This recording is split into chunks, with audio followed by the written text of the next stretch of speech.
Bom dia a todas e a todos. Vamos dar início a este evento em realização da Escola de Magistrados da Terceira Região, a EMAG, e a Comissão de Equidade de Gênero do mesmo tribunal. Aqui o início dos webinários As Mulheres em Março, que se estende por todas as segundas-feiras deste mês de março. Hoje falaremos das mulheres no sistema de justiça. A coordenação deste evento coube à Comissão de Equidade de Gênero do Tribunal, que é composta pelo desembargador federal José Lunardelli, pela desembargadora federal Inês Virgínia, pela juíza federal Letícia Dea Benques Ferreira Lopes, pelo juiz federal Ricardo Mendonça Cardoso, pelo analista judiciário Rafael Rios Ribeiro, pela analista judiciário Márcia Panúncio e por mim, que sou presidente da comissão e também diretora da EMAG. Eu agradeço imensamente aos membros da comissão que muito trabalharam para que esse evento se tornasse uma realidade. Hoje nós teremos como palestrantes a ministra do Supremo Tribunal Federal, Carmen Lúcia, e a subprocuradora-geral da República, Raquel Dodge, às quais agradeço imensamente a gentileza de terem aceitado o nosso convite. É uma honra e uma alegria enorme tê-las conosco. Eu não tenho palavras para agradecer, terem disposto do seu precioso tempo para compartilharem conosco esta manhã festiva em comemoração ao Dia Internacional da Mulher. Teremos também a participação especial da juíza federal, Laís Leite, que é cantora e compositora, e ela fará uma homenagem, nos dará um presente com uma apresentação musical, em que ela apresentará 3 músicas que foram escolhidas, cada uma por cada uma de nós, a ministra, a subprocuradora e eu. E nós vamos fazer uma brincadeira com o nosso público, quem quiser participar, um desafio. Quem adivinha qual música cada uma de nós escolheu? As músicas são Maria Maria, o Bêbado e a Equilibrista e a Velha Roupa Colorida. E nós vamos colocar no chat as músicas com os respectivos números e também estará lá uma mensagem fixa para que vocês possam votar, façam suas apostas, quem de nós escolheu cada uma das músicas. Este evento, como eu disse, é uma realização da EMAG, da comissão, e conta com o apoio do Think Olga, da AJUF Mulheres, e que eu saúdo em nome da nossa colega querida Tânia Wilster, e da AJUF, o nosso colega Eduardo André, agradeço ambos pelo apoio, a Associação dos Magistrados Brasileiros, nosso agradecimento à Renata Gil, sua presidente, e à AJUFESP, Associação dos Juízes Federais da São Paulo e Mato Grosso do Sul, a quem também agradeço em nome do nosso colega Otávio Forte. Eu quero relembrar os participantes que, para o registro da presença, é importante que registrem, tão logo ingressem no evento, o seu nome completo no chat. E também peço, para o bom andamento deste evento, que mantenham suas câmeras e microfones desligados durante todo o evento. Eu vou me permitir, se os senhores tiverem, claro, uma paciência, eu agradeço muito ao nosso público que sempre nos acompanha e que participa. Eu vou saudar a todos com uma fala muito linda, sensível, de Cora Coralina. Eu sou aquela mulher a quem o tempo muito ensinou. Ensinou a amar a vida, não desistir da luta, recomeçar na derrota, renunciar a palavras e pensamentos negativos, acreditar nos valores humanos, ser otimista. Creio numa força imanente que vai ligando a família humana numa corrente luminosa da fraternidade universal. Creio na solidariedade humana. Creio na superação dos erros e angústias do presente. É um alento, uma esperança neste momento tão aflitivo que nós atravessamos, uma luz, uma inspiração, um impulso para nós mulheres nessa longa caminhada que ainda temos pela frente, neste mundo de tantas desigualdades, violências, discriminações, desrespeito. A participação das mulheres nas carreiras jurídicas, especialmente na magistratura, ainda é pequena e desproporcional ao percentual correspondente da população brasileira, sendo tanto menor nas instâncias superiores e nos cargos de poder. Mas houve avanço significativo nas últimas décadas. Não pode se perder de vista o caminho já trilhado, o quanto se avançou, as vitórias arduamente conquistadas por todas nós, com a impulsão de algumas que tiveram a coragem de estar à frente, de não esmorecer, de levantar tantas vezes quantas fossem necessárias para seguir lutando. Hoje nós temos a honra de receber duas dessas mulheres fortes, altivas, sonhadoras, audaciosas, que souberam fazer da sua vida um exemplo de resistência e superação, desbravando caminhos para tantas outras que ainda virão. As duas primeiras mulheres a ocuparem os mais altos cargos do Poder Judiciário e do Ministério Público da República Brasileira. Nós começamos pela goiana de Morrinhos, Raquel Elias Ferreira Dodge.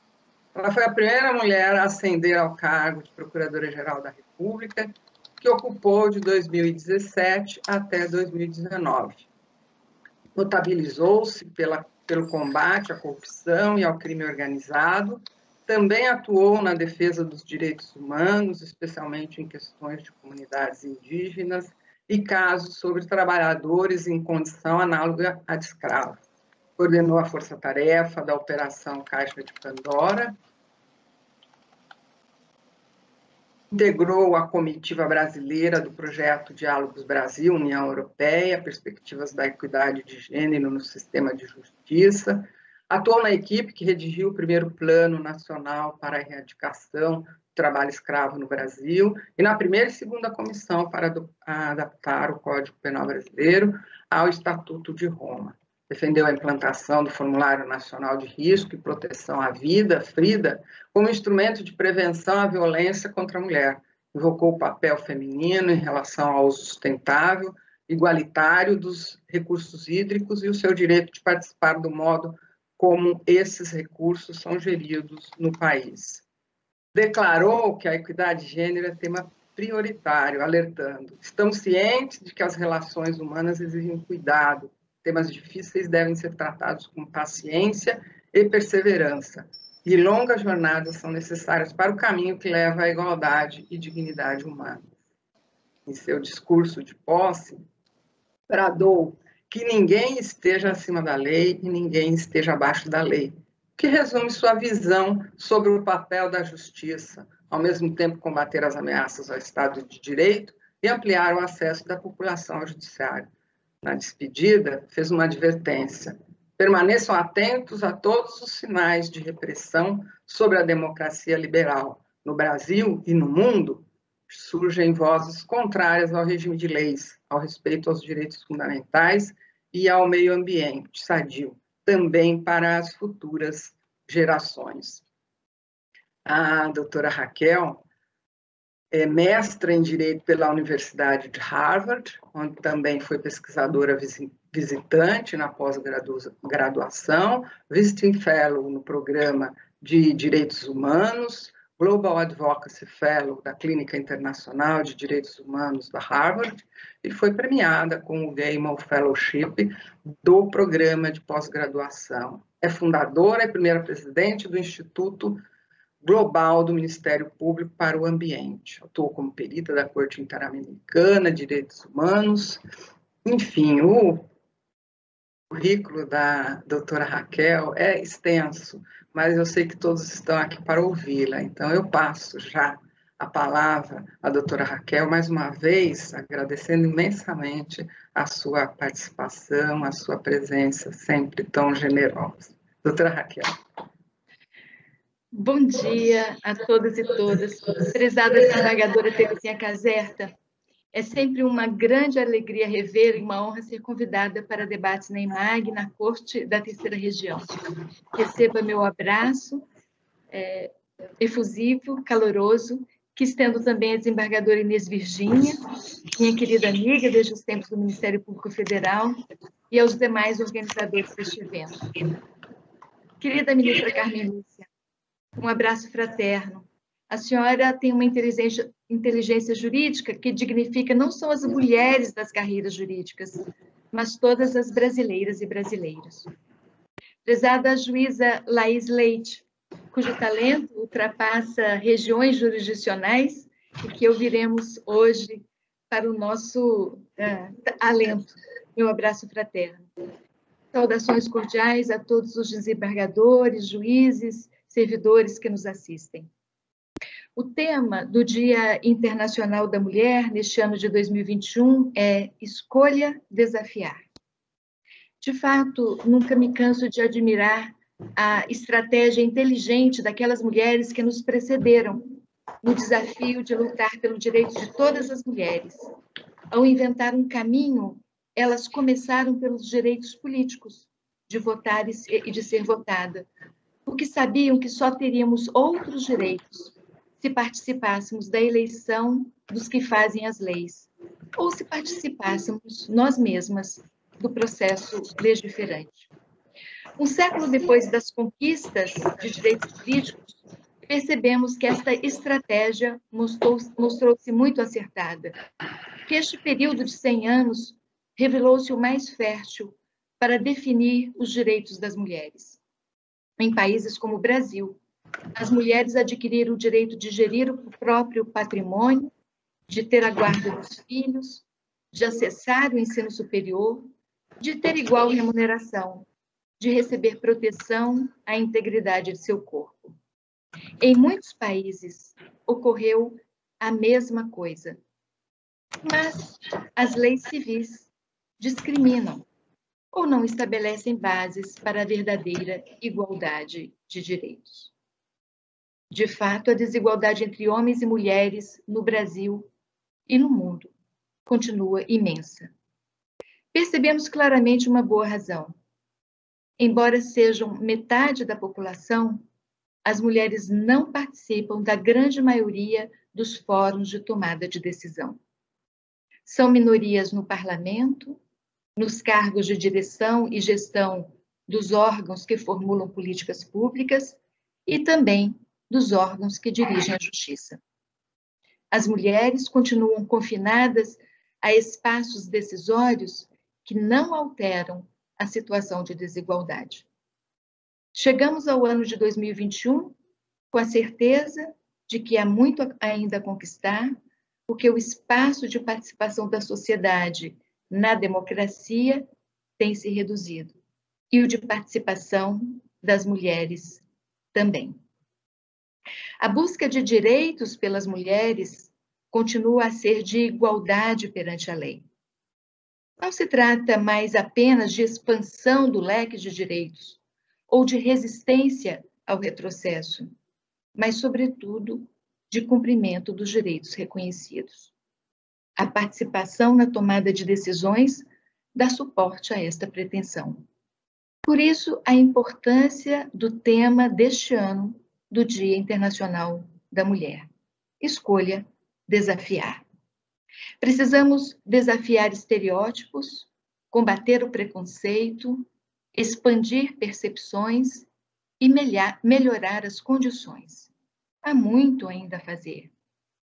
As mulheres brasileiras necessitam de educação de qualidade, de serviço público de saúde equipado para atender às necessidades femininas, de condições para superar o preconceito racial, a violência e o feminicídio, e de um sistema de justiça que ampare seus direitos e reconheçam leis que as discriminam.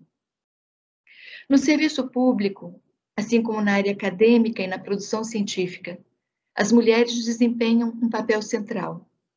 Por um lado, trabalham pelo bem comum, mas são amplamente negligenciadas por outro lado, vez que pouco participam da tomada de decisões de gestão e do comando dos serviços públicos. No passado, a estratégia de igualdade estabelecida pelas mulheres priorizou o exercício dos direitos políticos, para influir na elaboração das leis que definiam direitos. Atualmente, penso que a estratégia de igualdade precisa incluir a ocupação de espaços de decisão para influir na formulação de políticas públicas e na realização de justiça. De fato, muitas leis discriminam o direito das mulheres. Prestem atenção, por exemplo, nas leis previdenciárias. E muitas políticas públicas ignoram as prioridades e ênfases que as mulheres dariam, ou as necessidades específicas de mulheres e meninas, e alguns dos aspectos culturais mais sensíveis, que são evidentes para as mulheres que cuidam de suas famílias, de idosos e de pessoas que precisam de cuidados. Não se pode ignorar, por outro lado, um dado importante: a sustentabilidade do direito das mulheres. É preciso acenar para as meninas, todas as meninas, que é possível sonhar e construir um futuro que lhes assegure realizar o que querem ser. O exercício de seus sonhos não pode ser inatingível para as meninas em idade escolar quando estão a decidir sobre o seu futuro. A ser diferente, não haverá bases para a verdadeira igualdade, nem haverá sustentabilidade na igualdade entre homens e mulheres perante a lei. Assim, as crises da democracia, crises que nós, no Brasil, estamos a atravessar, precisam contar com um novo elemento, o da superação da igualdade entre homens e mulheres perante a lei. Para isso é necessário garantir que as mulheres tenham um assento na mesa de tomada de decisão. Esta é uma urgência do agora, uma expressão que toma emprestado de um famoso discurso de Martin Luther King, quando ele assinalava a importância de definir estratégias que começam a atender direitos que estão sendo afrontados neste momento de uma forma profunda e avassaladora. Um outro fator que desencadeia a necessidade da urgência do agora é o fato de os efeitos nefastos produzidos pela pandemia da Covid-19 ter agravado este estado de coisas e aumentado a fragilidade da condição feminina. A pandemia elevou o número de desempregadas, seja por demissão, seja por necessidade de deixar o emprego para cuidar de familiares doentes. Se alguém tem que ser demitido ou deixar o emprego em uma família, em geral, é a mulher que o faz. O número de famílias sob responsabilidade exclusivamente feminina também tem crescido no Brasil como efeito da pandemia. A violência doméstica e a dificuldade de acessar socorro aumentaram, porque o acesso aos serviços públicos de proteção tornou-se mais difícil e mais remoto.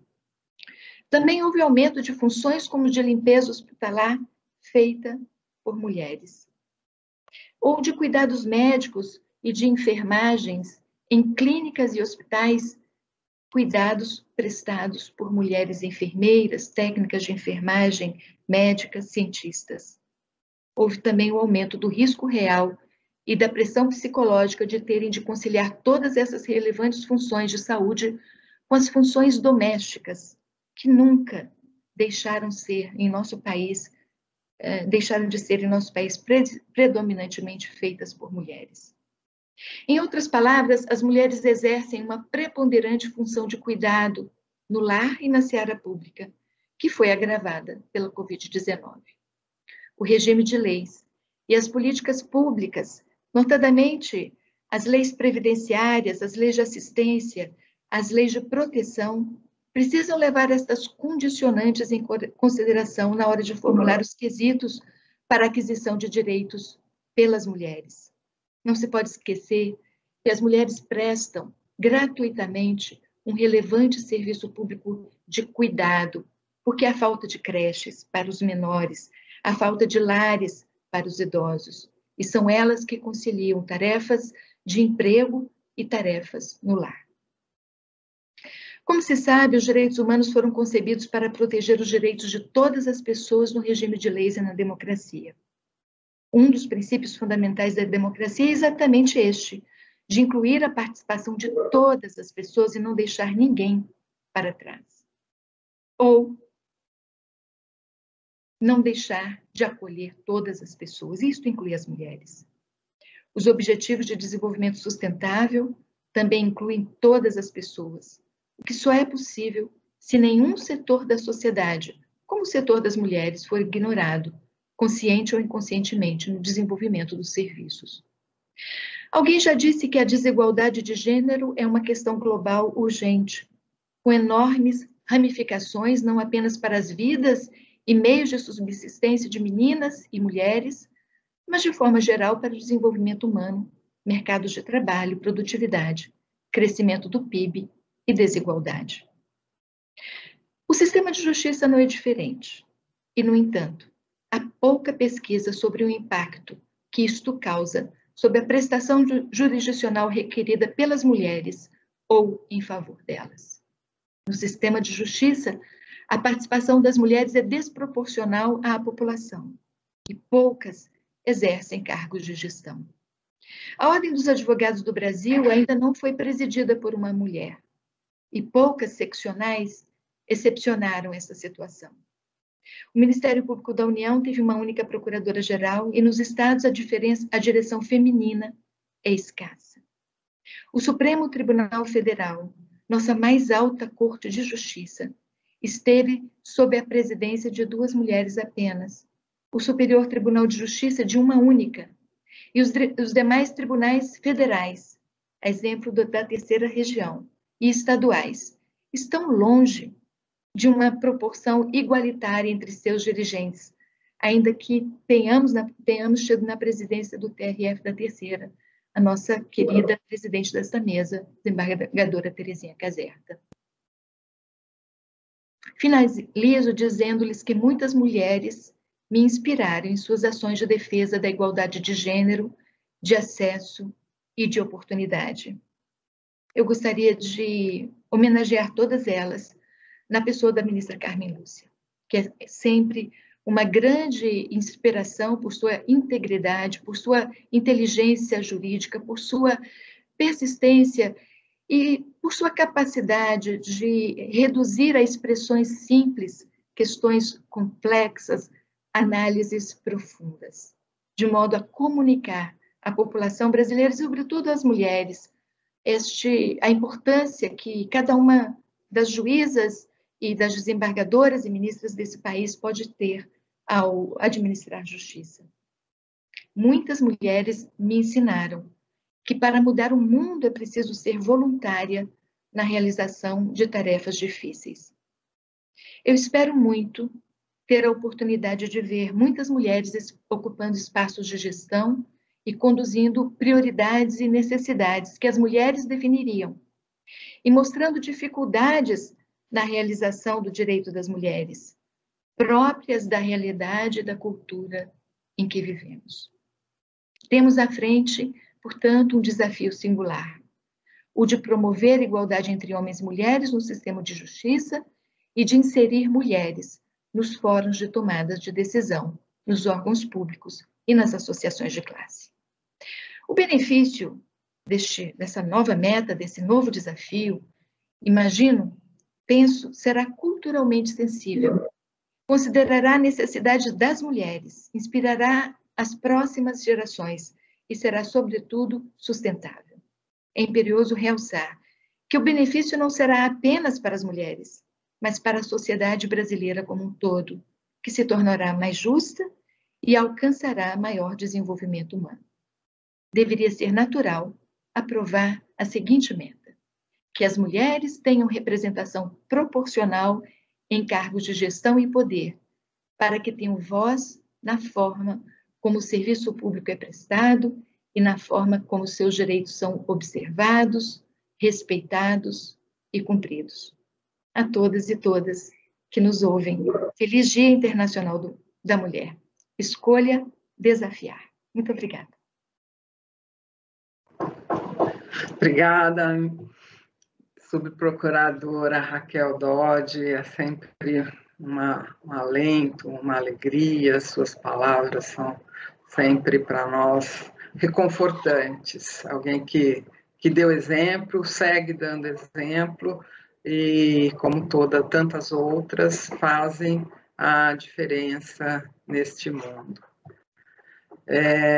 Eu vou agora chamar a nossa colega juíza Laís Leite, mas aproveito para pedir ao nosso público novamente que mantenham fechadas as suas câmeras e os seus microfones para que possamos ter o bom desenvolvimento dos nossos trabalhos, mantendo apenas os participantes de mesa. Nós estamos aqui também recebendo a nossa colega Consuelo Yoshida, já recebemos Claudissa Santana, também Inês Virgínia, é um prazer ter os nossos colegas. Os demais, por favor, o público em geral, eu peço que mantenham suas câmeras fechadas, desabilitadas. Nós já estamos vendo aí a chegada da Laís Leite com o seu colega de trabalho. Ela, especialmente para esse evento, está num estúdio para fazer uma apresentação do mais alto nível, porque a Laís ela é muito exigente, como todos as talentosos artistas, ela não se contenta em fazer uma palhinha só, ela quer dar um serviço completo para nós, e ela, com a sua generosidade, veio para homenagear todas as mulheres, na pessoa das duas mulheres tão brilhantes que temos hoje aqui na mesa, Raquel e Carmen Lúcia. Laís, muito obrigada pela sua presença, pela sua participação. A Laís é juíza federal, mas ela gosta mesmo de música. Além de uma excelente juíza, ela é uma compositora, de primeira linha. É com você agora, Laís. Bom dia a todos. Estão me ouvindo bem? Bom dia. Cumprimento a todos, né, especialmente a presidente, né, de mesa, a desembargadora Terezinha, a ministra Carmen Lúcia e a procuradora Raquel Dodge. Quero agradecer ao convite, né, feito pela desembargadora Inês Virgínia e pela Terezinha, que não é o primeiro evento que a gente faz junto, né, a gente fez em 2018 um evento também sobre igualdade de gênero e arte. E é sempre um imenso prazer participar desses eventos, é o que eu mais gosto, de participar dos eventos jurídicos, o que eu mais gosto são os relacionados à arte. Então, mais ou menos na semana passada, não foi, Inês? Ela me enviou o convite, né, e falou, Laís, a gente vai fazer um evento sobre o Dia da Mulher, com a participação da ministra Carmen Lúcia, da procuradora Raquel Dodge, você podia cantar para a gente, né? Aí eu, até na hora, eu falei assim, Inês, eu acho que nada a ver, né? Chegar lá e cantar do nada, assim, eu acho que vai ficar uma coisa um pouco estranha, assim, online. Aí, tá, ela aceitou. Aí depois ela ficou insistindo, eu tentando fugir um pouco. Aí ela, não, você faz uma entrevista. Não, tá, tudo bem, entrevista eu faço.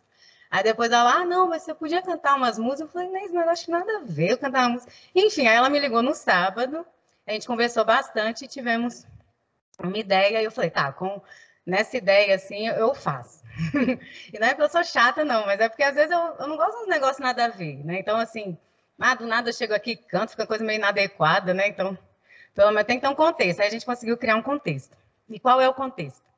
Eu pedi para as 3 mulheres, né, da mesa, a desembargadora Terezinha, e a ministra e a procuradora, para me passarem 3 músicas, assim, que elas acham que representa a figura delas como mulher, músicas que emocionam elas, né, mas relacionadas a essa posição, né, de mulher na sociedade. E, assim, na verdade, a homenagem é para elas, mas o presente é para mim, porque elas escolheram músicas interpretadas por Elis Regina, que é a minha maior referência, né, de cantora brasileira. Inclusive, eu nem me atrevo a tentar fazer uma outra interpretação tentar fazer outra interpretação que ela já fez, né, porque aquela frase até que usam, né, se melhorar estraga, que eu não gosto, eu falo que ela só se adequa a Elis Regina, né?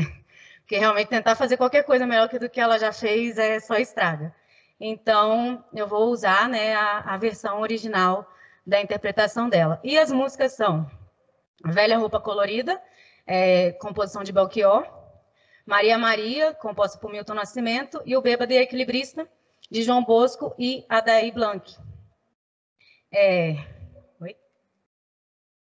Não, ele falou não. E aí, a ordem das músicas que eu estava conversando com a Inês, a gente estava pensando como seria a ordem, eu vou fazer a ordem de um show mesmo, né? Porque num show a gente tem toda uma dinâmica, uma cadência, né, de música, né, para gerar uma emoção. Então, eu vou fazer elas na ordem de um show. E como é que a gente vai fazer? Eu vou falar, canto a música, né, homenageio a palestrante, e depois eu faço uma pergunta baseada na música. Essa foi a ideia que eu tive com a Inês, eu espero que vocês gostem. Então, a primeira música que eu vou cantar é A Velha Roupa Colorida, escolhida pela desembargadora Terezinha. Então, vamos lá.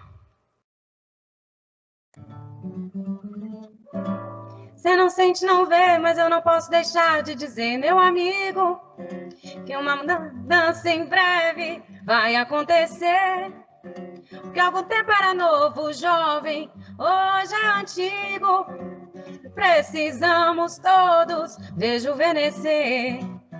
Você não sente, não vê, mas eu não posso deixar de dizer, meu amigo, que uma nova mudança em breve vai acontecer. Porque algum tempo era novo, jovem, hoje é antigo. E precisamos todos rejuvenescer. Nunca mais teu pai falou X-Live on e botou o pé na estrada like a Rolling Stone. Nunca mais você buscou tua menina para correr no teu carro, loucura, chiclete, som. Nunca mais você saiu à rua em grupo, reunido, o dedo em V, cabelo ao vento, amor e flor que é do cartaz. No presente a mente, o corpo é diferente e o passado é uma roupa que não nos serve mais. No presente a mente, o corpo é diferente e o passado é uma roupa que não nos serve mais. Você não sente, não vê, mas eu não posso deixar de dizer, meu amigo, que uma nova mudança em breve vai acontecer. Porque algum tempo era novo, jovem, hoje é antigo e precisamos todos rejuvenescer. E precisamos todos rejuvenescer. E precisamos todos rejuvenescer. Oh, yeah. Obrigada. Eu não estou ouvindo ninguém. Pode partir para a entrevista? Pode, né? Pode, sim. Então, desembargadora Terezinha, então, com a senhora mesmo. Essa música eu gosto bastante, né, como todas interpretadas pela Elis. Ela, como eu disse, foi composta por Belchior. E ela traz a ideia do novo, da mudança, como o autor faz em Como Nossos Pais, que é a minha música preferida, né? Se eu um dia fosse escolher uma música, seria Como Nossos Pais. Então, me baseando assim nessa pergunta, eu questiono a senhora se em relação às conquistas feministas que já foram alcançadas nos últimos tempos, a senhora acha que o futuro ele só trará mudanças positivas ou podemos ter algum retrocesso? Primeiro, Laís, parabéns, que interpretação maravilhosa da nossa Obrigada. divina Elis, que eu também chorei quando ela se foi, uma perda irreparável para o nosso país. Ainda bem que temos você para nos trazer a lembrança. Essa música sempre me tocou e ainda me toca muito. Lembra um período muito nebuloso da nossa história, e hoje, no momento em que estamos vivendo, né, com o mundo nessa pandemia e todos os desdobramentos, ela é muito forte, né? Ela nos traz uma advertência e um alento E sim, eu acho que nós teremos muitas evoluções, mas podemos ter retrocessos também. A nossa luta é diária e infinita. E os retrocessos ou os, enfim, as tentativas de retrocessos, elas reforçam mais a nossa luta, né? Nós precisamos desses reveses, nós mulheres que não desistimos nunca, para mostrar toda a nossa força. Que venham as tentativas e eventuais retrocessos, nós levantaremos mais fortes do que nunca. Eu sou de uma época em que mulheres não passavam em concursos públicos e eu insisti muito. E as pessoas me perguntavam, mas por que que você insiste? Chegaram até me dizer, você não vai passar nunca. Gente da cúpula de algumas carreiras, você não vai passar, desista. E eu dizia, se não servir para mim, serve para as próximas gerações. Alguém vai se beneficiar disso. A gente não pode esperar ter o resultado, o fruto, no momento exato, mas ele virá. Eu acho que nós já avançamos muito e vamos avançar muito ainda. E temos que manter. Essa música realmente significa isso. Obrigada, Laís. Ah, que bom. Eu que agradeço a oportunidade. E mais uma pergunta. Então, eu acho que até a senhora já respondeu. O nosso papel, assim, como ocupante de cargo de liderança, né, de poder, qual seria o nosso papel nesse contexto de luta pelos direitos da mulher? A mulher que está num cargo de poder tem uma responsabilidade enorme, e ela não pode se furtar disso, ela não pode ficar no lugar comum, ela tem que fazer diferente, ela tem que trazer essa pauta, ela tem que fazer as instituições abraçarem essa bandeira, elas não podem ficar no mesmo. Então, é uma responsabilidade enorme e vão enfrentar resistências, mas tem que reagir e se impor e trazer sempre essa bandeira à frente, para que o movimento não esmoreça jamais. É sempre um momento importante de impulso nessa luta, quando há uma mulher à frente de uma instituição. Muito obrigada. A próxima música, então, eu vou fazer Maria Maria, de Milton Nascimento, que foi escolhida pela ministra Carmen Lúcia.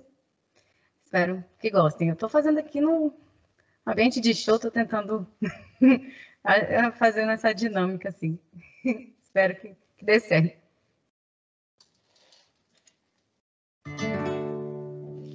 Maria, Maria é um dom, uma certa magia, uma força que nos alerta, uma mulher que merece viver e amar como outra qualquer do planeta. Maria, Maria é o som, é a cor, é o suor, é uma dose mais forte e lenta de uma gente que ri quando deve chorar e não vive, apenas aguenta. Lerei, barerunderei, barerunderei, barerundere, ere.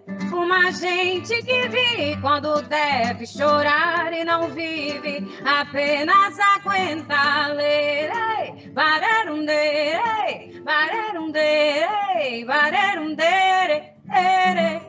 Uma gente que ri quando deve chorar e não vive, apenas aguenta.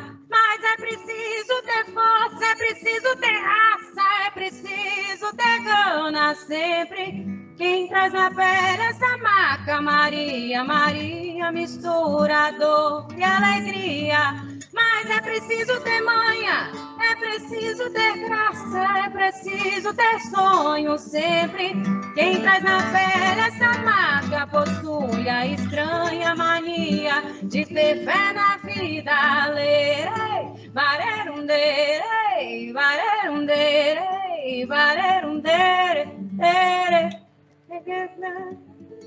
Que possui a estranha mania de ter fé na vida. Lerei, barerunderei, barerunderei, barerunderei.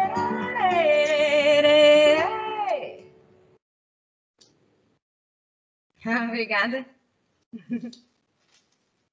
Então, ministra Carmen Lúcia, bom dia.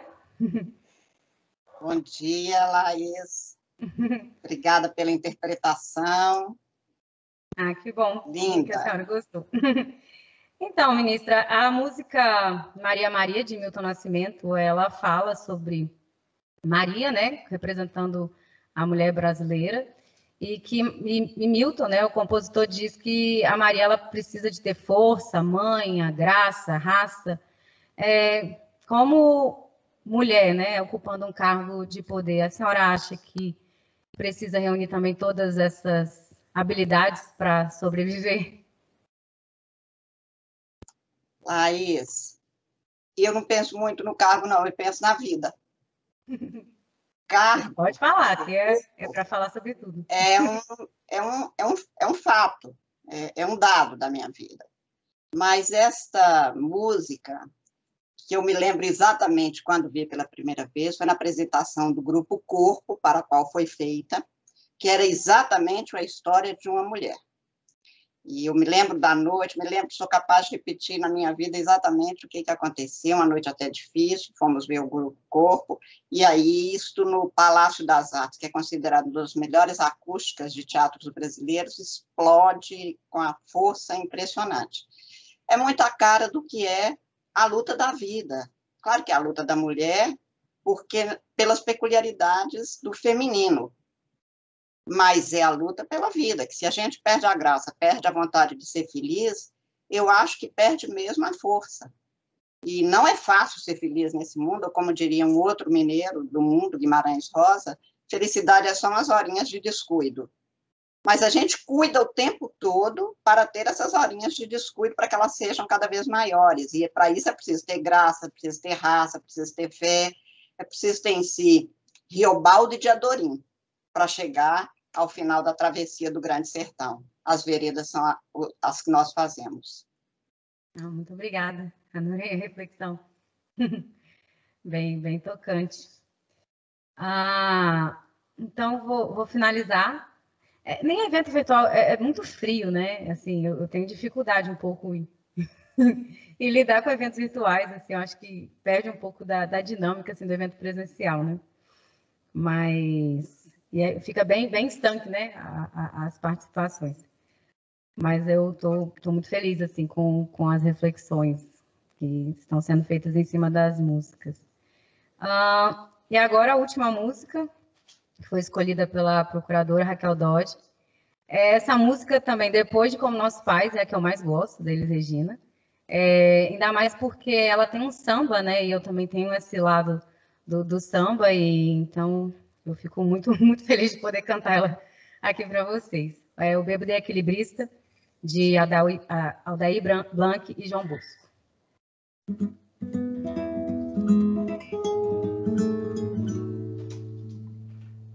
Caía a tarde feito um viaduto e um bêbado trajando luto me lembrou Carlitos,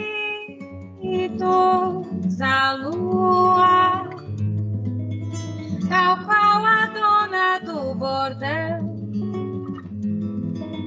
pedia a cada estrela fria um brilho de aluguel. E nuvem lá no mataboão do céu chupavam manchas torturadas que sufoco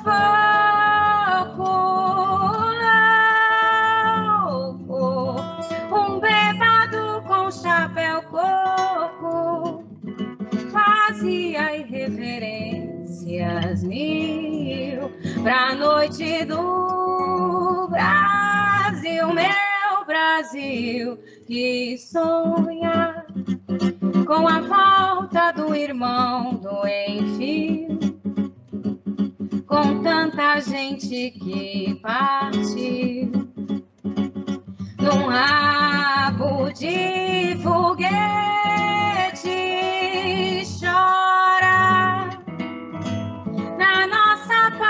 chora mãe, gente, choram Marias e Clarices no solo do Brasil.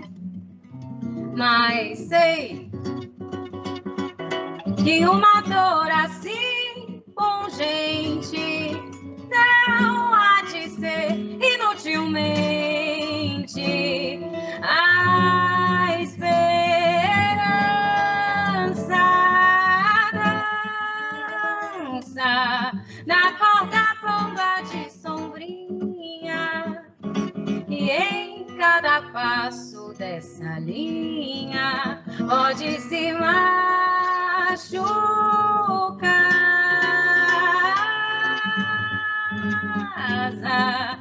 A esperança equilibrista sabe que o show de todo artista tem que continuar.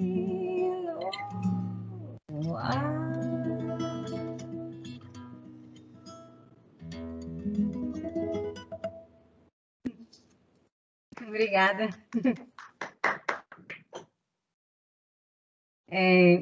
Procuradora Raquel Dodge, foi um prazer. Igualmente. O Bêbado e Equilibrista, ela é uma canção que foi composta, né, como eu disse, por João Bosco e Aldair Blanc, em homenagem a Charlie Chaplin e seus personagens na época da ditadura militar. Na opinião da senhora, essa música ela permanece atual, né? E especificamente eu pensei na figura de uma equilibrista esperançosa assim, em relação ao papel da mulher. A senhora acha que a gente ainda caminha em cima de uma corda bamba para conseguir nossos direitos na sociedade? Acho sim, Laís. Primeiro, eu queria cumprimentá-la. Sua interpretação é magnífica, é emocionante. Eu acho que estamos todas aqui de acordo com isso. Parabéns. Muito obrigada. Um presente para todas nós. Acho que as três músicas refletem o sentimento de uma mesma geração. A geração da ministra Carmen, da desembargadora Terezinha e a minha. Uma geração que percebia a importância da democracia, tinha esperança de que ela viesse a se instalar no país e que escolheu um caminho, o caminho da irreverência. A esperança também precisava ser equilibrista, porque esse caminho exigia que todos nós fôssemos persistentes, cuidadosos, mas que não desistíssemos. E esta, eu acho que é a história de construir uma sociedade democrática, de ver que há injustiças, como aconteceu nas duas músicas escolhidas pela desembargadora e pela ministra, que retrata os dramas de uma sociedade desigual, de mulheres afrontadas e de pessoas que lutam contra a discriminação, mas que acredita na possibilidade de uma sociedade mais justa, como consta dessa música, o Bêbado e a Equilibrista. Eu acho que, inclusive, a ordem que você construiu a sua apresentação segue bem essa trajetória. Eu queria lembrar que, como fez a desembargadora Terezinha, ao iniciar as suas palavras lembrando Cora Coralina, que Cora Coralina foi um exemplo desse esforço de gerações de desafiar o preconceito e a discriminação. Ela começou a escrever publicamente por volta dos 80 anos. Enfrentou o preconceito de que idosos não são inovadores ou não têm capacidade de emocionar todas as gerações. Ela também enfrentou preconceitos sociais gravíssimos. Ela tem uma poesia que ela chama Mulher da Vida de Minha Irmã. Ela tem uma outra poesia em que ela compara a reação de marido e mulher diante de pessoas que vêm pedir a eles esmola. O marido dá uma nota de dinheiro friamente e a mulher se aproxima daquela que lhe pedia ajuda e faz perguntas. De onde vem? Para onde? O que aconteceu com a sua família? O que você precisa? Eu quero saber a sua história. São abordagens diferentes diante de um mesmo fato. Precisamos, talvez, como na música de Aldir Blanc e João Bosco, continuar irreverentes, diante do autoritarismo e da opressão, escolher o caminho da resistência pacífica e persistir na esperança equilibrista de que podemos construir uma sociedade mais justa e igual para todos. Eu acho que essa é a grande lição dessa música. E, finalmente, Laís, eu também poderia ter escolhido qualquer das músicas que ela escolheram ou que você escolheu, como Os Nossos Pais. Eu confesso até que não escolhi como Os Nossos Pais, porque eu achei muito longa para você cantar aqui para nós. Mas, enfim, são todas músicas que refletem a mesma realidade. Muito obrigada por se preocupar com a dinâmica da apresentação, realmente ficaria enorme. E também, como Nossos Pais exige, acho que não ia ficar muito bom mesmo. Que bom que não escolheu, mas é a música que eu mais gosto.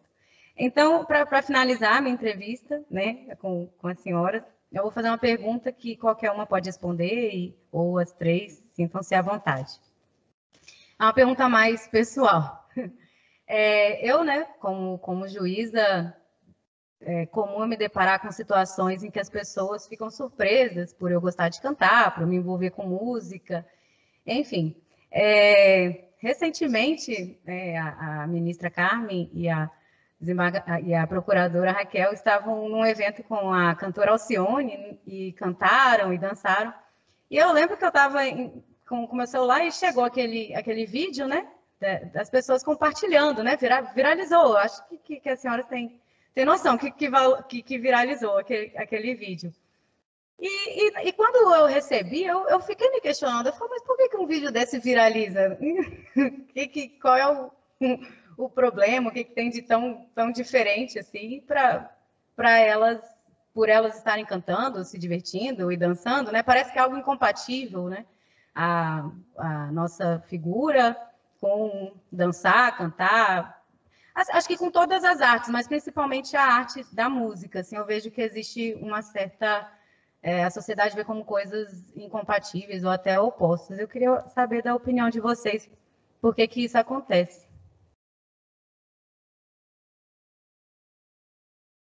Ministra Carmen tem precedência.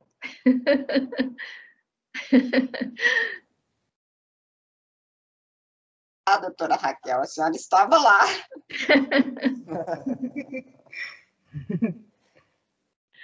Olha, eu acho que é sempre inusitado que pessoas que estão numa posição formal e ocupando espaços de poder, espaços de decisão, revelem a sua humanidade. Eu acho que aquele vídeo ele mostra essa ponte que existe entre a pessoa humana e aquela que exerce um munus público. E viralizou por isso, porque as pessoas perceberam que nenhuma de nós, quando ocupa um cargo desse, torna-se diferente, torna-se alguém que não é.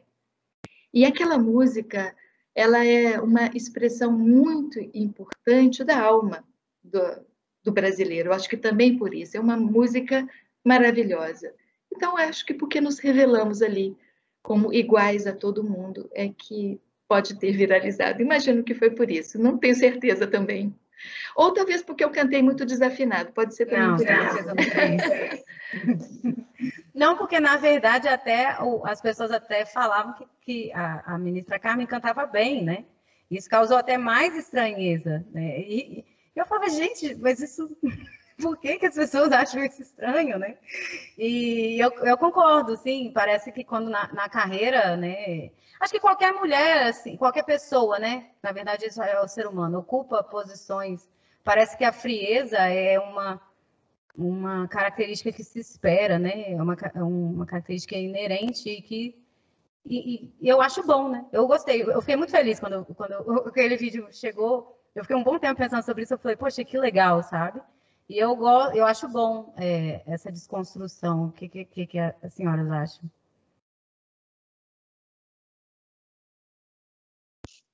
Eu acho que o que talvez seja mesmo o que a doutora Raquel acaba de dizer, na verdade, é que aquilo, como tudo nas redes sociais, se retira de um contexto. Nós tínhamos tido um evento que promovemos no Supremo, Elas por Elas, era um grupo de mulheres da sociedade civil, da magistratura, do Ministério Público, e depois fomos para minha casa almoçar. E a Alcione estava, Eu não acho que o direito seja a coisa mais importante na vida, de jeito nenhum. Acho até que o valor justiça é. O direito é só um instrumento e nós somos trabalhadoras, só isso.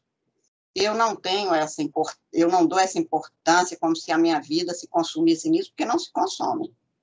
Tem se consumido pelo exercício de um cargo, isso sim.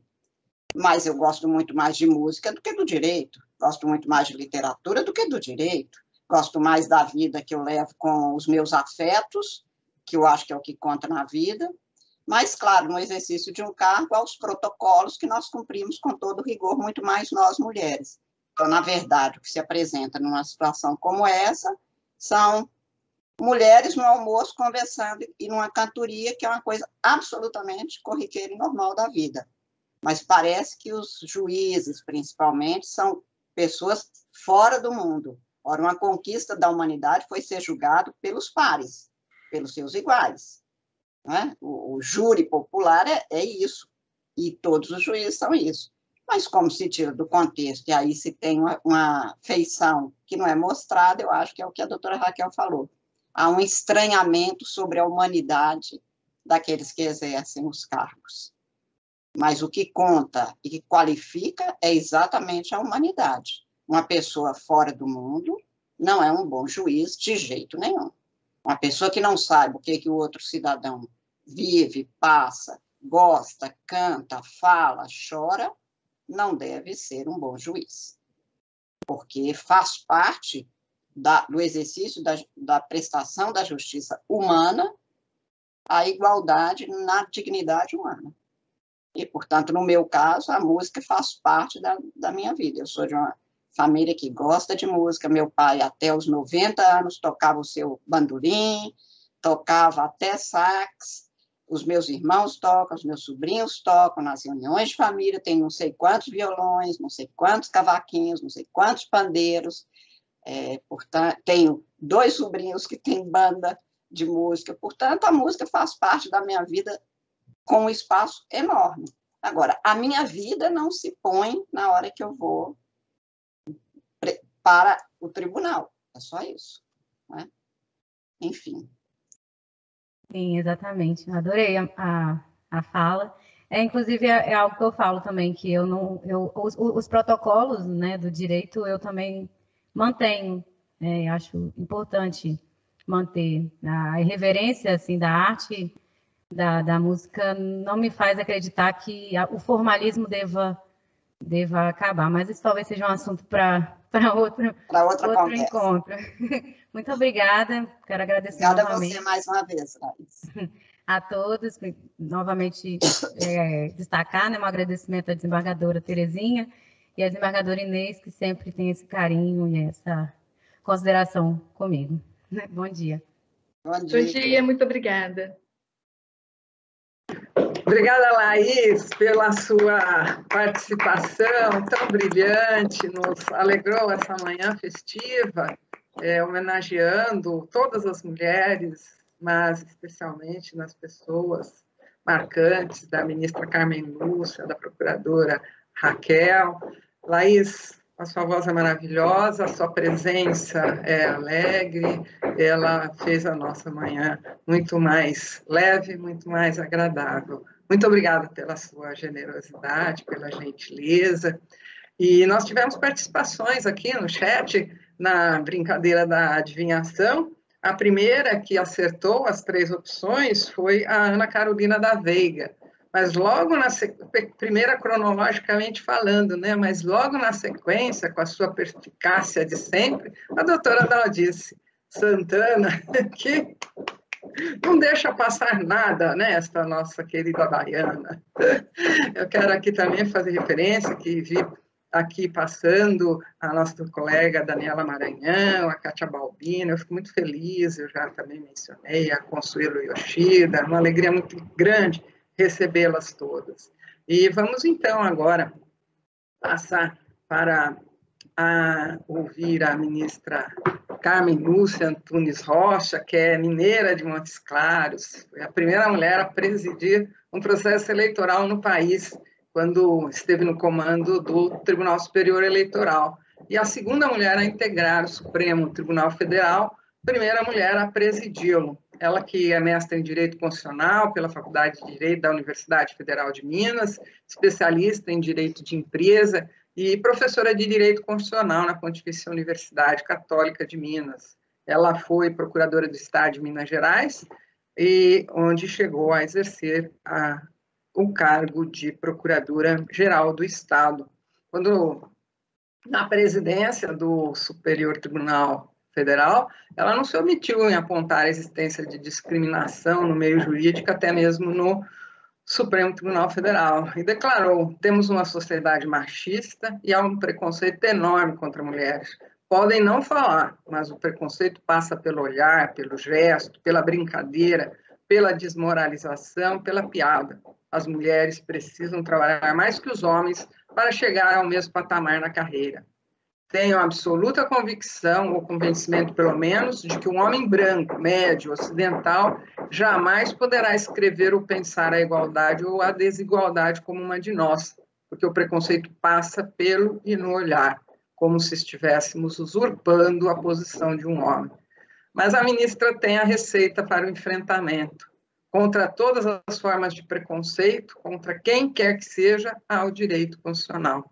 Todas as formas de preconceito merecem repúdio de todas as pessoas que se comprometam com a justiça, com a democracia, mas ainda os juízes do Estado democrático do direito. Está gravada nos anais da história judiciária brasileira, entre tantas, talvez a sua mais célebre frase. A ciranda de roda da minha infância, alguém ficava no centro gritando: cala a boca, já morreu, quem manda em minha boca sou eu. O tempo ensinou-me que era uma musiquinha, não uma realidade. Tentar calar o outro é uma constante. Mas na vida aprendi que quem, por direito, não é senhor do seu dizer, não se pode dizer senhor de qualquer direito. Desculpe, ministra, roubar suas falas, mas eu não poderia deixar de citá-las, porque foram sempre uma marcante na sua atuação. Agora queremos ouvi-la da sua própria voz.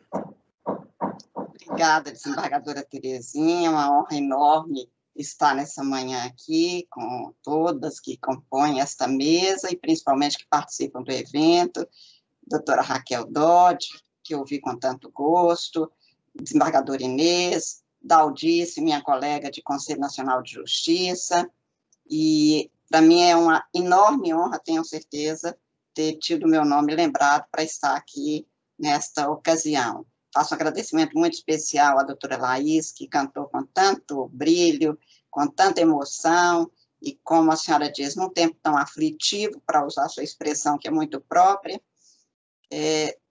mostrar que em todos os momentos, mesmo os mais difíceis, há a possibilidade de a gente amenizar com alguns sentimentos humanos que se expressam pela música, pela literatura, enfim, que faz parte também deste processo. Acho que nós, mulheres, somos bem capazes de mostrar que a vida é plural sempre, incluídas aí as sensações, os sentimentos, as emoções que precisam de não se acabar, nem dar espaço só às aflições deste tempo que nós vivemos.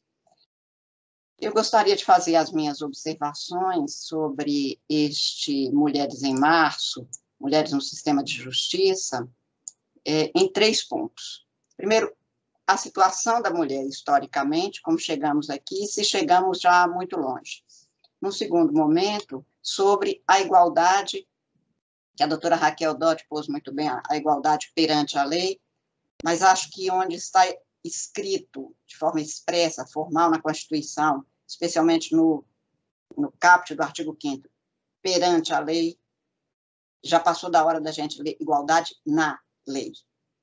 Se perante a lei somos todas iguais, mas na hora da feitura da lei se registram preconceitos, nós continuaremos, pelo menos, dando espaço para que a discriminação continue.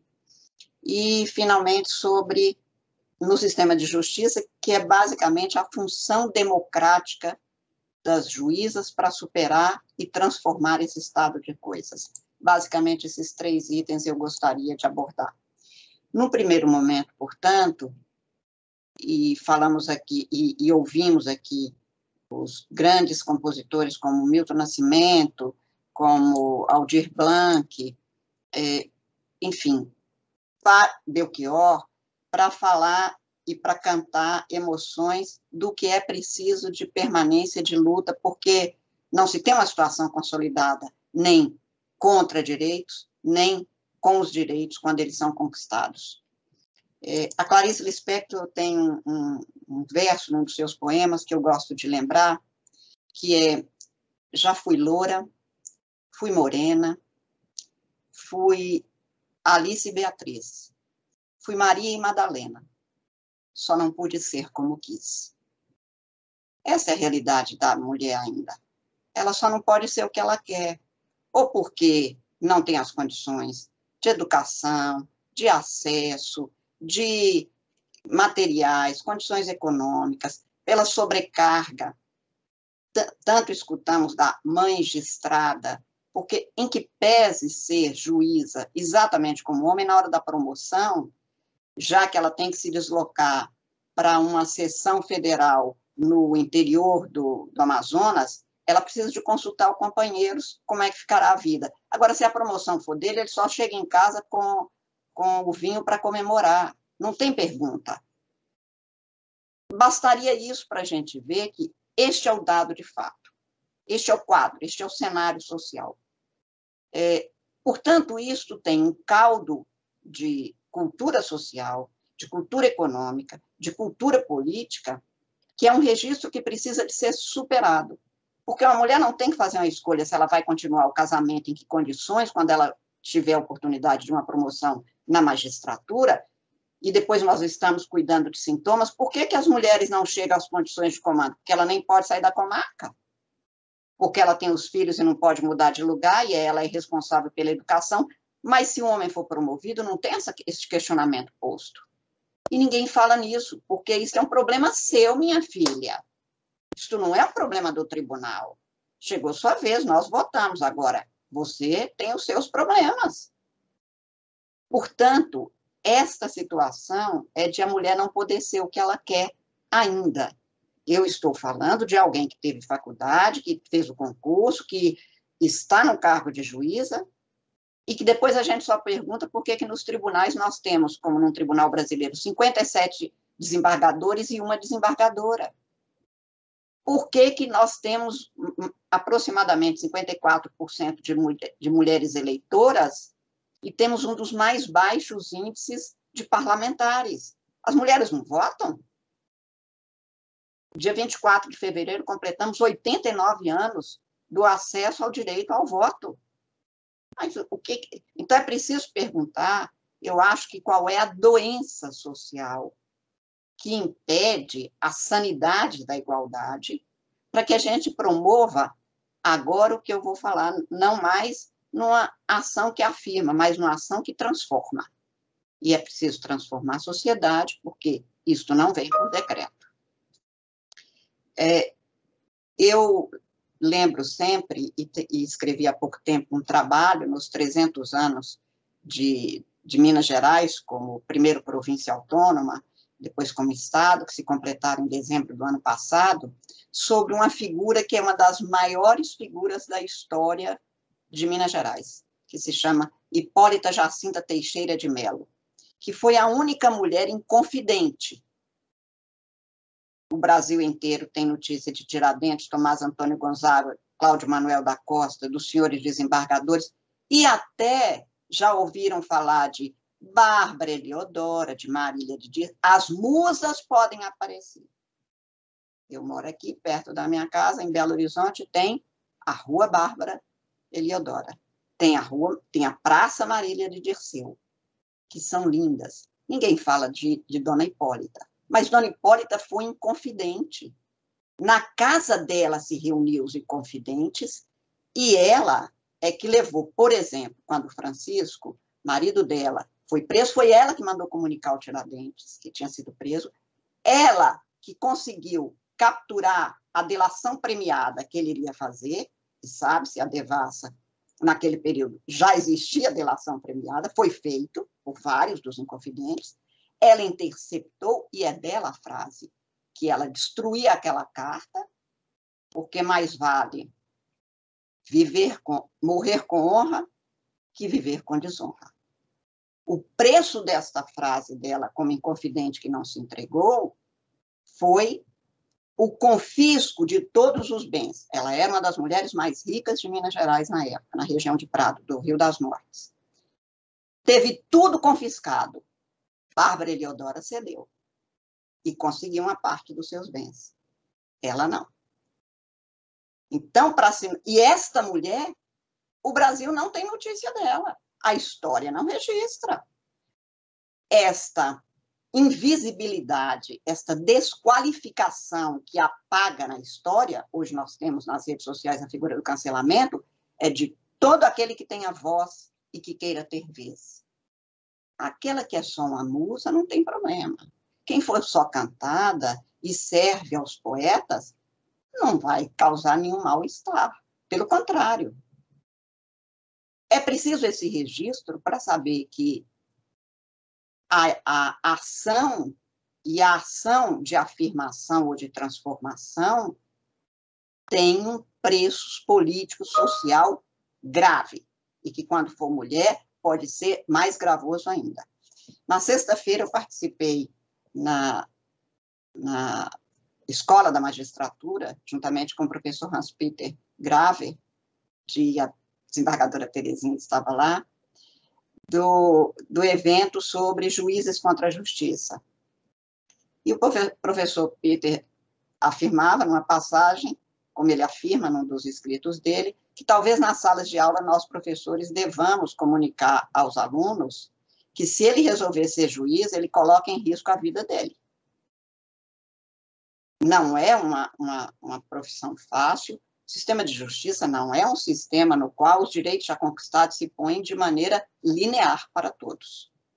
E não se põe porque está na lei, mas não está na sociedade, como a doutora Raquel lembrou. Na pandemia, se mostrou que a violência é maior contra a mulher, porque agressores e agredidos estavam no espaço doméstico e ela não tinha sequer como se deslocar para fazer as denúncias, para representar o que estava acontecendo.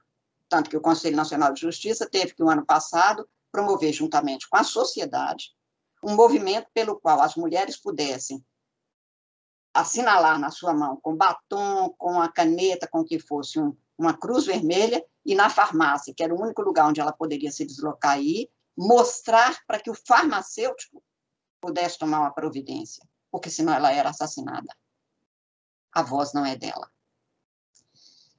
Neste sentido, portanto, eu acho que nós temos que, não gosto da palavra conscientização, porque consciência cada um tem a sua, é uma ciência consigo, mas eu acho que é preciso um processo de sensibilização de homens e mulheres de que, primeiro, não se tem uma sociedade pacificada, no sentido de viver em paz, de viver sossegado, enquanto tivesse nível de violência que se pratica contra a mulher. E que o que nós já conquistamos nos textos constitucionais, de tratados, de convenções internacionais, e que não deixa dúvida sobre homens e mulheres serem iguais em direitos e deveres nos termos da Constituição, que isto se põe para o benefício da sociedade, das nossas crianças, dos nossos rapazes e moças, porque nós não queremos criar adultos responsáveis, nós queremos homens e mulheres com chance de serem felizes. E não é possível que um menino que veja violência permanente, agressão em casa, o pai esbofeteando a mãe, que ele seja um ser humano com chance de ser feliz. Porque a violência é um traço de infelicidade de quem agride mesmo. Nem vou dizer de quem é agredido.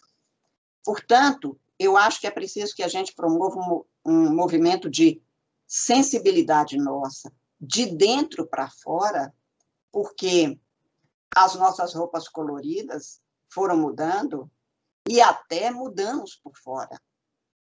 Quando eu cheguei ao Supremo Tribunal, não se tinha o uso de calça comprida. E eu só fui lá de calça comprida porque uma mulher tinha sido barrada. Como eu, como juíza, que ia participar da sessão não poderia ser barrada, eu me vesti para que, sem precisar de falar, acabasse aquele protocolo que não tinha significado, que não tinha sentido. porque é um dado da nossa realidade. Aliás, uma mulher que apareça com a saia curta tem muito mais dificuldade de se assentar ali, ela fica mais preocupada com a saia do que com o que ela vai dizer, e de calça comprida, às vezes, está muito mais composta, e isso é um dado da nossa cultura. Mas é preciso mudar as nossas vestimentas de ideias, as nossas vestimentas de posturas internas, para que a nossa postura externa se manifeste com compostura e desassombro, com coragem e gentileza. E eu acho que esta é a mudança que nós precisamos de oferecer para os nossos e para os que vierem na sequência do que estamos a fazer, para que eles tenham a certeza de que eles podem ser o que cada um quer ser e viver com o outro de maneira harmoniosa. Então, eu acho que, neste sentido, nós temos que trabalhar com a ideia de mudanças necessárias para que a lei seja cumprida, essa que está posta. Homens e mulheres são iguais em direitos e deveres, nos termos da Constituição, esses direitos estão postos e precisam ser efetivados, e não é possível que, de forma escamoteada, que de forma quase que furtiva, a gente mantenha a separação, mantenha a desigualdade. Por isso, eu acho que nós estamos no momento em que nós temos de falar na igualação e não na igualdade, na dinâmica de efetividade jurídica e social da igualdade. Quem é igual, já se põe como igual e ponto, ele já consolidou uma posição na sociedade, na profissão, nas suas condições. A igualação é dinâmica, a igualação é movimento, a vida é movimento, a vida muda, a gente muda, mudar é difícil, mas é necessário, porque senão a gente fica na beira do caminho. Esta mudança não é fácil, porque nós temos, para conseguirmos um processo de igualação sensível e responsável com o outro, aplicar o princípio da solidariedade, sair do nosso interesse por nós mesmos com prioridade e pensar naquela outra que nem teve o que eu tive. Eu sofro preconceito, e eu estou usando o verbo que quero, é um sofrimento, mas muito mais sofre aquela que não teve acesso a uma escola, que sai de casa preocupada com quem deixar o filho, neste período de pandemia, que não sabe com quem esse menino vai ficar, que não sabe como alfabetizar porque não foi alfabetizada, que não pode ajudar os filhos, mas não quer que eles repitam a mesma vida precária que ela tem. E, neste sentido, eu fico muito preocupada, e já disse em mais de ocasião, em que eu que gosto de literatura e a vida inteira acompanhei os mais vendidos, os livros que estão saindo, as publicações, e hoje eu vejo não ficção, ficção, e uma coluna com livro de autoajuda. Como é que é? Você aprende a se ajudar e não cogita de ajudar o outro? E acha que isso vai dar certo? Fica lendo a vida inteira e aprendendo como se ajudar, comprando livros para isso, e a ajuda do outro não conta? E o outro não conta na vida da gente? E esta pandemia não está mostrando, nos dando a chance de refletir mais sobre isso? Eu sou o outro. Eu sou a outra, a que está enlutada porque o filho não teve tratamento, porque o marido não chegou nem ao posto de saúde, porque não tinha quem acudir. Eu sou a outra que apanha deste homem que não tem a menor cerimônia de achar que é uma coisa dentro de casa. E que, como disse, há pouquíssimos dias um agressor numa audiência que o juiz me telefonou abismado contando. Ele disse que ele não agredia, que ele estava apenas dando um corretivo, porque ele tinha tentado várias vezes falar com ela como é que ele gostava do ovo frito, mas ela não aprendia. É esta mulher pela qual eu apanho na cara todas as vezes que acontece. A semana passada eu recebi um advogado, e ele está exercendo o seu papel, quanto a isso nada equivocado, mas que me dizia que o cliente dele precisava de sair era um habeas corpus, precisava de sair, porque está bem. A expressão que ele usava era, ok, ministra, ele matou a mulher com 38 facadas. Eu disse, não, ele matou a mulher retalhando o rosto dela. Eu não dei conta de almoçar no dia que eu vi as fotos, do processo eletrônico. E agora ele está esperando, mas já tem quase 2 anos, que ele está esperando o júri, é tempo demais mesmo, sem culpa formada, mas ela dizia, afinal, ela ficava insistindo nessa separação. Não, olha, isso aqui não é um júri, é só um habeas corpus. É este o quadro que eu tenho no Brasil e com o qual eu, juíza brasileira, convivo. Não sou de uma vara de combate à violência doméstica. Sou uma juíza que atua na última instância. E o dia a dia é este. Imagino o que eu não vejo, o que eu não escuto. E que o juiz lá do interior do norte de Minas vê, escuta e sabe. E nesta sociedade prevalece uma Constituição que começa no preâmbulo dizer que se formou, se encontrou para constituir uma sociedade livre, justa e solidária. O que nós estamos fazendo para que a solidariedade até entre nós mulheres aconteça?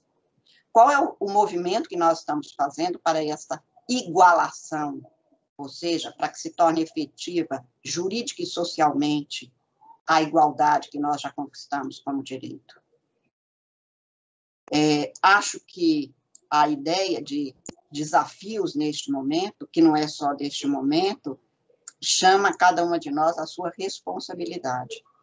A doutora Daldice haverá de se lembrar que no Conselho Nacional de Justiça fiz editar a Resolução 255, estabelecendo uma política institucional de implantação da igualdade no Poder Judiciário brasileiro, com a criação de comissões para estudar em que condições, como e o que fazer. Ela é de setembro de 2018, e hoje eu tenho dito que o presidente da República dos Estados Unidos, Lyndon Johnson, ao chegar a uma faculdade de Direito em Washington, e até então 61 havia diferença entre negros e brancos nas escolas, ele perguntou, vocês negros estudam nas mesmas escolas, com o mesmo programa, nas mesmas condições. Vocês acham que terão as mesmas oportunidades de trabalho? E houve unanimidade na resposta que não. E dali ele aproveitou as propostas de ações afirmativas que vinham desde o governo Kennedy e passou a implantar as ações afirmativas, incluído aí o sistema de cotas. Eu acho que o momento brasileiro para nós mulheres, e não é só para nós mulheres, para as mulheres, negros, índios, gays, tem que ser um passo adiante. Sermos capazes de nos encontrarmos e pensarmos ações transformativas. Há que se transformar esta sociedade, que vem desde 1500, principalmente desde o século XVIII, com hipólitas que podem atuar, que podem pensar, que podem oferecer todas as condições para que as mudanças democráticas sobrevenham, mas que não somos capazes de fazer valer a voz da transformação para que os que vierem depois não precisem de estar nas mesmas lutas, nas mesmas brigas. Eu acho que somos muito responsáveis pela democracia no Brasil, porque se não houver igualdade de homens e mulheres, de negros e brancos, daqueles que têm mais condições para que não tenha tanta invulnerabilidade no Brasil, de condições materiais, mas também de condições jurídicas, porque quem não tem nem acesso a uma escola não sabe que tem direito a ter acesso ao Poder Judiciário. E tudo isso se passa, portanto, num espaço que haverá de ser necessariamente democrático. A democracia é um compromisso de cada um de nós. Acho que a democracia é um direito fundamental, sem o qual não adianta cogitar de liberdade efetiva, de igualdade eficaz e de todos os outros direitos. E como direito fundamental, eu acho que nós, juízes, temos o dever fundamental de lutar para que todo o direito, para todas as pessoas, prevaleça. Eu terminaria dizendo que foi citado aqui, e muito cantada, as músicas que eram cantadas por Elis, no caso, mas que vinham também de Milton Nascimento e do Clube da Esquina. Eu me lembrei agora que eu diria que, quando Loborges falava, porque se chamavam homens, também se chamavam sonhos, e sonhos não envelhecem, ele diz, em meio a tantos gases lacrimogênicos, permanecem, ficam calmos, calmos, calmos. Eu acho que nós temos que ter a calma e a paciência para saber que essa ação é permanente, mas a coragem de saber que contra ela as investidas são muitas. Juntas, acho que somos muito mais. E eu acho que a escolha do desafio é o desafio de estarmos juntas, pensarmos juntas, mas principalmente fazer do nosso pensamento um ponto de partida de realizações. Sem ação, a gente não muda o mundo. Muito obrigada mais uma vez, desembargadora Terezinha, por essa oportunidade de estar aqui.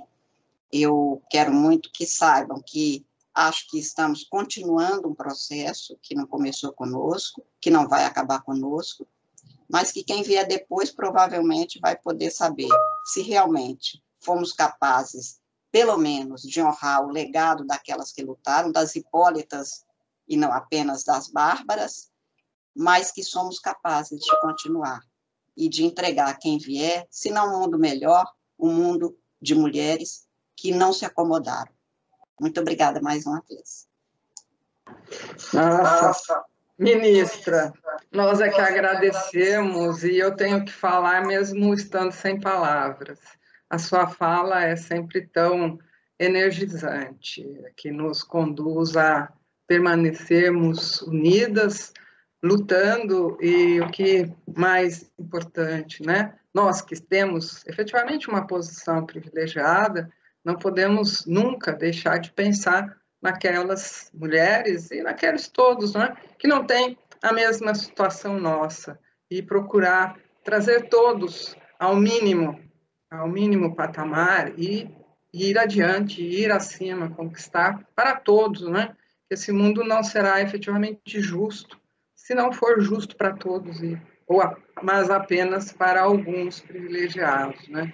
E a importância de nós, com as nossas possibilidades e nos lugares onde estamos, fazemos essas transformações, né? Darmos as mãos e prosseguirmos lutando, transformando, como a ministra falou, esse mundo. E saber que o lugar da mulher será sempre um lugar de luta, um lugar de resistência, mas um lugar de doçura, um lugar de afeto, e saber conduzir essa resistência com muito amor, com muita delicadeza, de forma que ela se faça efetiva e agregadora, especialmente agregadora. Muito obrigada pelas suas falas, que realmente nos trazem uma paz no coração, uma certeza de podermos seguir lutando. E o papel importante das instituições, não é? Que as instituições têm que sair do seu lugar formal, especialmente o judiciário, né? Que não deve se restringir a julgar casos individuais, né? Tem que trabalhar políticas de transformação. A ministra soube fazer isso quando presidia o Supremo, sabe fazer isso ainda, e todas as mulheres que estão aqui a têm como exemplo e procuram nas suas posições fazer o mesmo. Nós temos aqui grandes lutadoras. Eu agradeço a ministra, também a subprocuradora-geral, Raquel Dodge, que teve que sair porque tinha um outro compromisso, mas nos agraciou com uma fala também muito marcante, e também a Laís, que teve uma participação magnífica, brilhante, alegrou a nossa manhã e trouxe também reflexões extremamente importantes. Os elogios no chat foram muitos, as três. Eu não tenho tempo para reproduzi-los, mas devo dizer que teve muita participação, nós tivemos uma audiência, apesar deste dia 8 estar repleto de eventos, inclusive neste mesmo horário, nós tivemos mais de 80 participantes e muitos elogios. Então, eu agradeço imensamente ao público que nos acompanhou, agradeço muitíssimo às nossas palestrantes, os coordenadores do evento, e convido a todos para que estejam aqui conosco também amanhã, segunda-feira da próxima semana, porém, às 10h30 na próxima segunda-feira, quando nós falaremos de economia do cuidado e saúde da mulher, com a presidência da mesa da Bruna Benevides, que é militar da Marinha do Brasil e pesquisadora de gênero e diversidade, palestrando a Amanda Kamanchek, que é gerente de inovação do Cinca Olga, e as debatedoras Clara Mota, que é a juíza federal da primeira região e secretária-geral da AJUF, e Fátima Duarte, que é médica ginecologista. Agradeço, então, e parabenizo a todos que participaram hoje e os aguardo e as aguardo na próxima segunda-feira. Muito obrigada a todos.